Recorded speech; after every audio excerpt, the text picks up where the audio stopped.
In the world of smartphones, Motorola is gearing up to launch its highly anticipated Edge 50 lineup, and it's set to shake up the market with fierce competition for big players like the OnePlus 12, Samsung S24 Ultra, and the iPhone 15 Pro Max.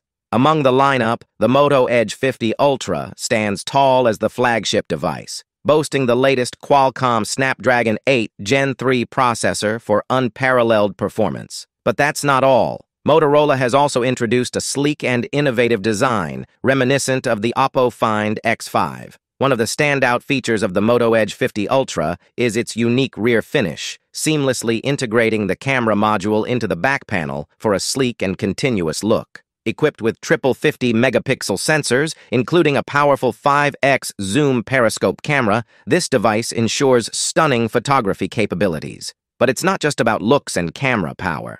The Moto Edge 50 Ultra comes in 3 captivating colors: leather black, peach, and a stylish wooden-like Kyle finish. On the front, users are greeted with a spacious 6.7 to 6.8-inch display, featuring minimal bezels and curved edges for an immersive viewing experience. What sets this device apart is not only its powerful hardware, but also Motorola's new Hello UI, offering a fresh interface and a plethora of customization options. However, it's essential to note that while the Edge 50 Ultra excels in hardware, its software updates may lag behind, a point worth considering for potential buyers. In conclusion, the Moto Edge 50 Ultra promises to be a game-changer in the smartphone arena, combining cutting-edge technology with innovative design and a user-friendly interface. Stay tuned for its release, and let us know your thoughts in the comments below. Don't forget to like, share, and subscribe for more updates. With that being said, I will see you guys in the next video.